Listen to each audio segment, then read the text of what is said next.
Hello friends, आज हम no man are foreign का फुल समरी करेंगे। दोस्तों, क्या आपने कभी कुछ लोगों को अजीब या दूसरे देशों को विदेशी के रूप में सोचा है? हमारे पास दूसरे लोगों को खुद से अलग मानने के कई तरीके हैं। वे किसी भिन्न देश के हो सकते हैं या भिन्न भाषा बोल सकते हैं, लेकिन इस कविता में कवि हमें उन कई तरीकों की याद दिलाता है जिसमें हम सभी समान हैं, यानी एक से हैं, क्योंकि हम सभी मानव हैं। कवि कहता है कि हमें याद रखना चाहिए कि कोई व्यक्ति अजनबी नहीं है और कोई देश विदेशी नहीं है।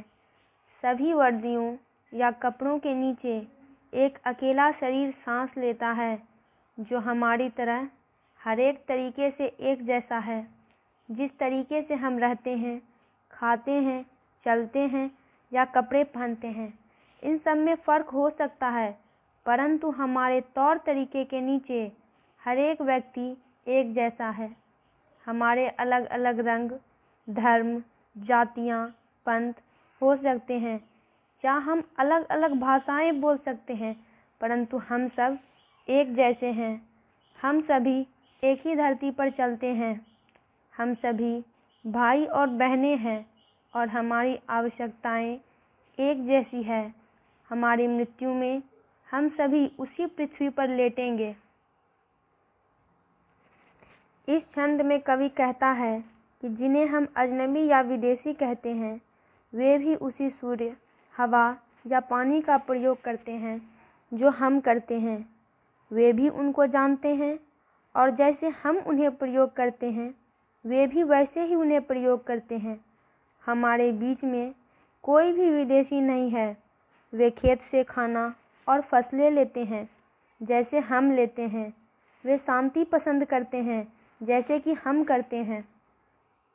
जब युद्ध होता है तो उन्हें भी कठिनाइयों का सामना करना पड़ता है और वे भी भूख से मरते हैं जैसे हम मरते हैं।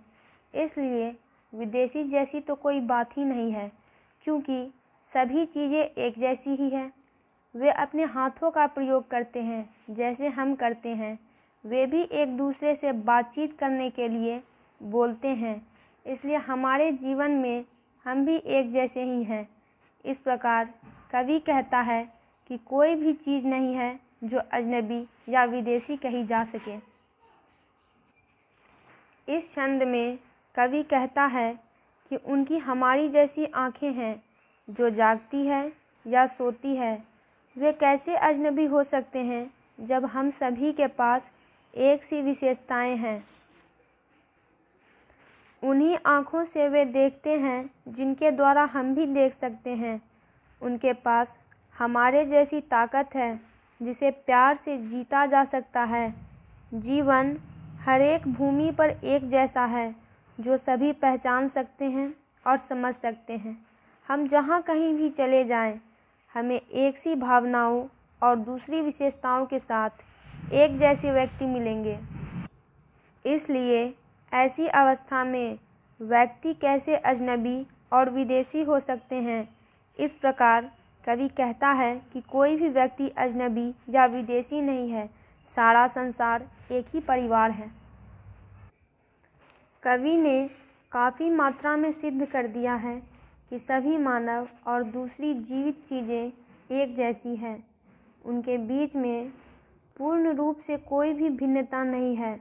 इनडायरेक्टली यानी अप्रत्यक्ष रूप में कवि सभी जाति, धर्म और पंथों के बीच में प्यार फैलाने की आवश्यकता पर जोर देता है, परंतु इस सिमिलैरिटी के बावजूद कुछ व्यक्ति या जातियां हैं जो अपने छिपे उद्देश्यों के लिए दूसरों के प्रति घृणा और बुरे भाव फैलाते हैं। कवि फिर कहता है कि जब भी कभी हमें अपने भाई से घृणा करने के लिए कहा जाता है, तो यह हम खुद ही हैं जो खुद को हानि पहुंचा रहे हैं। हम सिर्फ स्वयं को खाली कर रहे हैं या स्वयं को धोखा दे रहे हैं। हम स्वयं को अपमानित और स्वयं की निंदा करते हैं यदि हम दूसरों से घृणा करने की उनकी बात मान जाते हैं।